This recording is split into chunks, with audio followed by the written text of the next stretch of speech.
ഞാൻ അതെ ഗോപകുമാർ താങ്കൾ നേരത്തെ പറയാൻ ശ്രമിച്ചതിന്റെ കാര്യം പറഞ്ഞു, റബ്ബർ പാർക്കിന്റെ കാര്യം പറഞ്ഞു. ഇവിടെ ഇടത് വലത് മുന്നണികളാണ് കേരളം മാറി മാറി ഭരിച്ചത്. കാലങ്ങളായി ആ മുന്നണികൾ രണ്ടും മാറി മാറി കേരളം ഭരിക്കുകയാണ്. ഇപ്പോൾ ഇവർ പരസ്പരം പഴിയാരുകയും ചെയ്യുകയാണ്.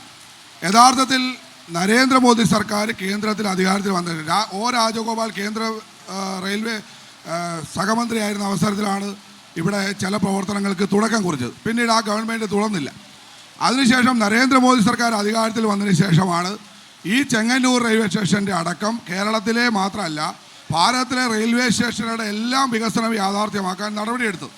അതേപോലെ തന്നെ ചെങ്ങന്നൂർ റെയിൽവേ സ്റ്റേഷൻ ഉൾപ്പെടെയുള്ള പ്രധാന റെയിൽവേ സ്റ്റേഷനുകളെ വിമാനത്താവളത്തിന് സമാനമായിട്ടുള്ള സൗകര്യങ്ങളോടുകൂടി വികസിപ്പിക്കാനാണ് തീരുമാനിച്ചിട്ടുള്ളത്. അതൊന്നും ഒരു MP-യുടേതോ MLA-യുടെയോ ഒരു പ്രവർത്തനം അതിനകത്തില്ല. അദ്ദേഹത്തിന് ഒരു ശ്രമമില്ല. കാരണം ഭാരതത്തിലെ പ്രധാനപ്പെട്ട റെയിൽവേ സ്റ്റേഷനുകളെല്ലാം പ്രത്യേകിച്ച് ശബരിമല ഒരു ഗേറ്റ് വേ ആയി ഗേറ്റ് വേ ആയിട്ടൊക്കെ ഒരുപാട് പ്രഖ്യാപനങ്ങൾ നടന്നിട്ടുണ്ട്. പക്ഷേ ഇവിടെ എന്ത് നടന്നു എന്നുള്ളതാണ് പ്രശ്നം. പ്രഖ്യാപനങ്ങൾ നടത്താനും കല്ലിടാനും ഇപ്പോൾ ആലപ്പുഴ ജില്ലയിൽ നിരവധി സ്ഥലത്ത് ഫ്ലാറ്റ് സമുച്ചയം പണിയാൻ വേണ്ടി നിരവധി മുഖ്യമന്ത്രി തന്നെ കല്ലിട്ടിട്ടുണ്ട്.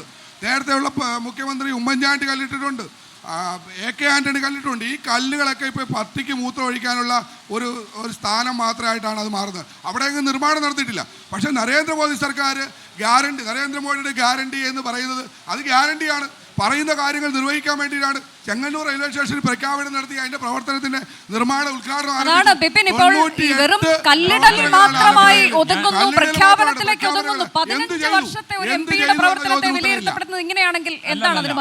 ഞാൻ അതിൻ്റെ അകത്ത് പറഞ്ഞല്ലോ, ഇതിൻ്റെ അകത്ത് ഞാൻ മുമ്പേ പറഞ്ഞു വന്നപ്പോൾ പൂർത്തീകരിക്കാൻ പറ്റാത്ത സാഹചര്യം ഉണ്ടായതുകൊണ്ടാണ്.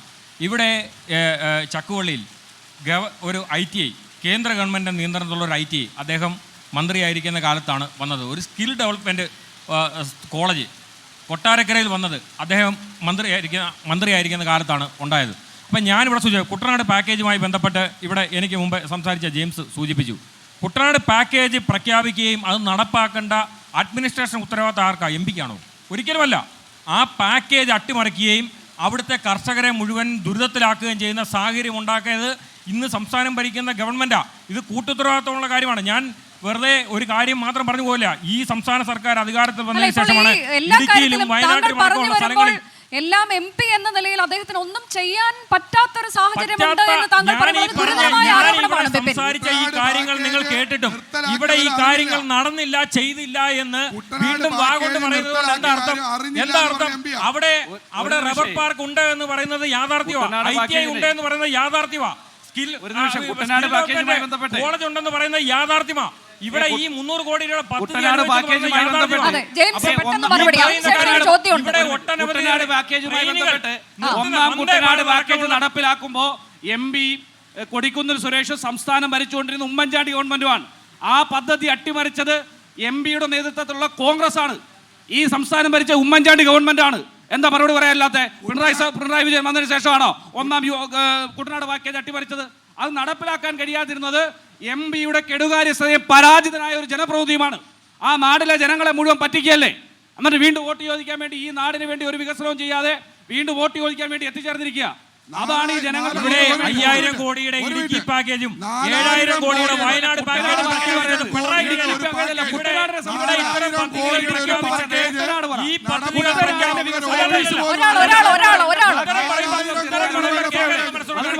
ഞാനതാണ് പറഞ്ഞത്. വയനാട് എന്താ നടപ്പാക്കാഞ്ഞത്? കൊടിക്കുന്നിൽ സുരേഷ് കാരണമാണോ? അത് പ്രഖ്യാപിച്ചത് പിണറായി വിജയന്റെ ഗവൺമെന്റല്ലേ? അപ്പം ഞാൻ പറഞ്ഞല്ലോ, സമാനമായ ഇത്തരം പദ്ധതികൾ മുഴുവൻ അട്ടിമറിക്കുന്നതിൽ അതിനിർണായകമായ പങ്ക് ഇവിടുത്തെ സംസ്ഥാന സർക്കാർ. ഇവിടെ ശമ്പളം കൊടുക്കാൻ പൈസ ഇല്ലല്ലോ. ഇവിടെ പെൻഷൻ കൊടുക്കാൻ വേണ്ടിയല്ലേ പെട്രോളിന്റെ സെസ് കൂട്ടിയത്? ഇവിടെ ആർക്കെങ്കിലും പെൻഷൻ കിട്ടുന്നുണ്ടോ? ഇപ്പം ഇത് മുഴുവൻ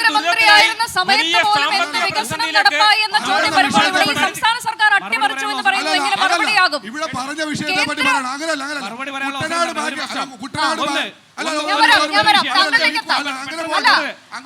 CPIM-നെതിരെയുള്ള ആരോപണം വരുമ്പോൾ താങ്കൾക്ക് സമയം തരാം.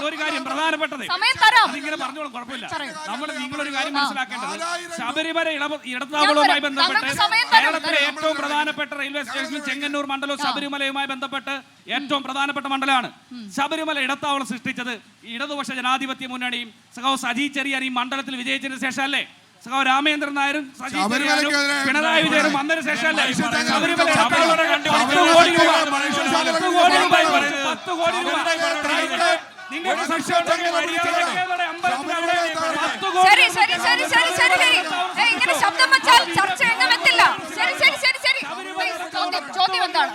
ഒരു ചോദ്യമുണ്ട്. ചോദ്യം ഒരു ചോദ്യം ആരോടാണ്? ചോദ്യം ആരോടാണ്? ശബരിമല കിടക്കുന്നതാണ് അമ്പലത്തിന്റെ അവിടെ. ഇതൊന്നും അറിയത്തിലേക്ക് കാണിച്ചു തരാമെന്ന്. ഇത് കഴിയുമ്പോ കാണിച്ചു തരാം. ഇത് വരുമ്പോ കാണിച്ചു തരാമെന്ന്. ഞങ്ങൾ പറഞ്ഞില്ലേ കാണിച്ചു തരാം. ഒരു പ്രശ്നവും വേണ്ട, കാണിച്ചു തരാം. 4000 കോടി രൂപയുടെ കുട്ടനാട് പാക്കേജ് കേരളത്തിൽ അന്നത്തെ കേന്ദ്ര ഗവൺമെന്റ് പ്രഖ്യാപിച്ച് നടപ്പിലാക്കുമ്പോൾ അതിൽ 1200 കോടി രൂപ പോലും അവിടെ ചെലവാക്കിയില്ലെന്നും ഗുരുതരമായിട്ടുള്ള അഴിമതി ഉണ്ടായി എന്നുള്ളതും എല്ലാവർക്കും അറിയാവുന്ന വസ്തുതയാണ്. യഥാർത്ഥത്തിൽ കുട്ടനാട് പാക്കേജ് നടപ്പിലാക്കുമ്പോൾ ഇടതുപക്ഷ സർക്കാരോ വലതുപക്ഷ സർക്കാരോ രണ്ട് സർക്കാരുകളും ഭരിച്ചുകൊണ്ടിരിക്കുന്ന സമയത്താണ് കുട്ടനാട് പാക്കേജ് നടപ്പിലാക്കിയത്. അവിടുത്തെ കർഷകരുടെ അഭിപ്രായം കേൾക്കാനോ അവിടെ സത്യസന്ധമായി ഈ പദ്ധതി നടപ്പിലാക്കാനോ ഒരു ശ്രമം നടത്തിയിട്ടില്ല. കുട്ടനാട് പാക്കേജ് 4000 കോടി രൂപയുടെ ഒരു പദ്ധതി നടപ്പിലാക്കുമ്പോൾ അവിടെ അത് ഇൻസ്പെക്ട് ചെയ്യാൻ, അത് പരിശോധിക്കാൻ, അതിൻ്റെ കൃത്യമായ നടത്തിപ്പിന് വേണ്ടി ഒരു സംവിധാനം പോലും കുട്ടനാട്ടിൽ ഒരുക്കിയിട്ടില്ല. ഇന്നുമില്ല. ഇപ്പോഴും പറയുന്നു കുട്ടനാട് വികസന അതോറിറ്റി പ്രഖ്യാപിച്ചു, ഇന്നും അതിനു വേണ്ടിയിട്ട് ഒരു പദ്ധതി നടപ്പിലാക്കിയിട്ടില്ല. ഇവിടുത്തെ MP പറഞ്ഞത് എന്താ? ഞാൻ അറിഞ്ഞില്ല, കുട്ടനാട് പാക്കേജ് നിർത്തലാക്കിയത് ഞാൻ അറിഞ്ഞില്ല. BJP സർക്കാർ വന്നതിന് ശേഷം ഇത്രയും ഗുരുതരമായ അഴിമതി ഉണ്ടെന്ന് കണ്ടുപിടിച്ച് അത് പണം മുഴുവൻ ലാപ്സാക്കിയെന്ന് മനസ്സിലാക്കിയപ്പോൾ കുട്ടനാട് വേണ്ടി പുതിയ പദ്ധതി പ്രഖ്യാപിക്കാൻ വേണ്ടി അതിൻ്റെ നടപടിക്രമങ്ങൾ നിർത്തിയപ്പോൾ ഞാൻ അറിഞ്ഞില്ല എന്ന് പറഞ്ഞ് വിലപിച്ച MP നമ്മളത് ആലോചിക്കണം. ഈ രണ്ടുപേരും ഇവരിപ്പോ പരസ്പരം വലിയ വാളങ്ങി നിൽക്കുന്നല്ലോ. കുട്ടനാട് പാക്കേജുമായി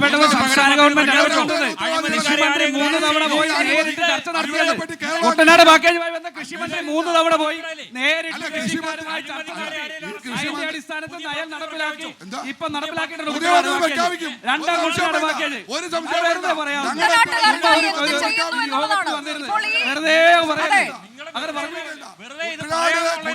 ജനങ്ങളെ വഞ്ചിച്ച ഒരു പദ്ധതിയാണ് കുട്ടനാട് പാക്കേജ്. അത് നടപ്പിലാക്കിയത് ഉത്തരവാദിത്വമില്ല. വഞ്ചിക്കുന്നത് കണ്ണടച്ച് മിണ്ടാതിരുന്നു, അല്ലെങ്കിൽ അത് റദ്ദാക്കുന്നു. പിന്നെ എന്ത് ചെയ്യുന്നു? അല്ല, അതിനായി എന്ത് ചെയ്യുന്നു എന്നുള്ള ചോദ്യമുണ്ടല്ലോ.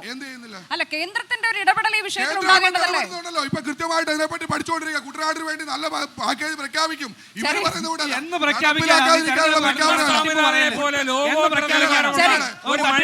കേന്ദ്ര ഗവൺമെന്റ് നെല്ലിന്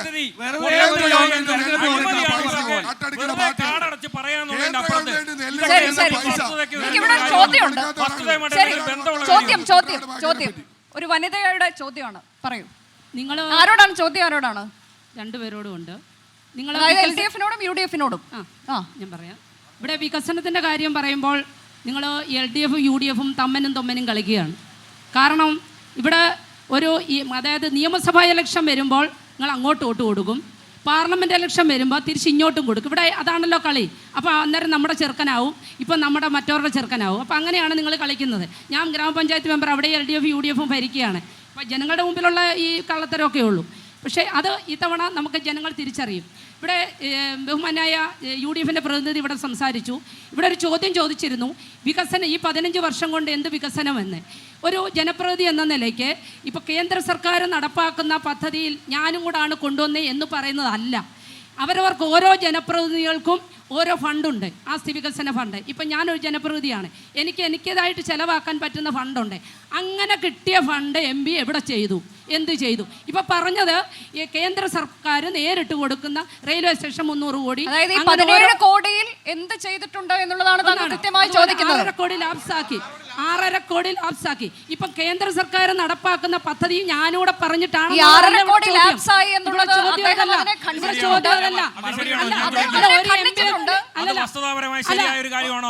ഞാൻ പറയട്ടെ, ഞാൻ മുഴുവൻ പറയട്ടെ, ചോദിക്കട്ടെ. പേജിൽ 6.5 കോടി രൂപ ലാപ്സായി എന്ന് വാർത്ത കൊടുത്തു. തൊട്ട് പിറ്റേ ദിവസം തെറ്റിപ്പോയി എന്ന് പറഞ്ഞ് തിരുത്തി വാർത്ത കൊടുത്തു.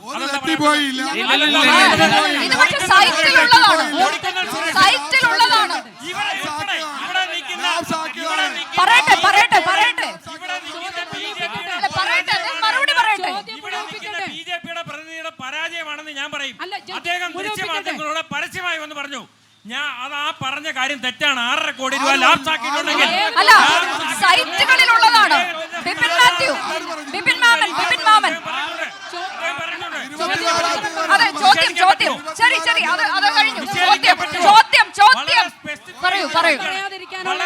അല്ലല്ല, അത് വിടൂ. 6.5 കോടി രൂപ ലാപ്സാക്കിയെന്ന് കൊടിക്കുന്നിൽ സുരേഷ് ലാപ്സാക്കിയെന്ന് അല്ല, ഇങ്ങനെ എല്ലാവരും കൂടി ബഹളം വെച്ചാൽ ഈ ചർച്ചയൊന്നും എത്തില്ല. പിൻവലിക്കാമെന്ന് പറഞ്ഞിട്ടുണ്ട്. ആയിരിക്കോ? ചോദിക്കട്ടെ. ചോദ്യം ചോദ്യം. പറയൂ. ഈ എംപിയുടെ, ഈ കൊടിക്കുന്നിൽ സുരേഷ് എംപിയുടെ കിടന്ന് മറുപടി പറയുമ്പോൾ അലക്കുകയും ചെയ്യാൻ പാടില്ല. അത് Please. നല്ല സമീപനമല്ലല്ലോ. കള്ളം പറയുകയും ആ കള്ളം പറയുന്നതിന് മറുപടി പറയുമ്പോൾ കിടന്ന് അല്ല, അലക്കുകയും ചെയ്യാൻ പാടില്ല. ചോദ്യം എന്നോട് ചോദ്യം ചോദിച്ച ചോദ്യത്തിന് മറുപടി പറഞ്ഞു. എന്നോട് ചോദ്യം ചോദിക്കട്ടെ. ഞാൻ ചോദിച്ചതിന് ഉത്തരം പറയൂ. ശരി,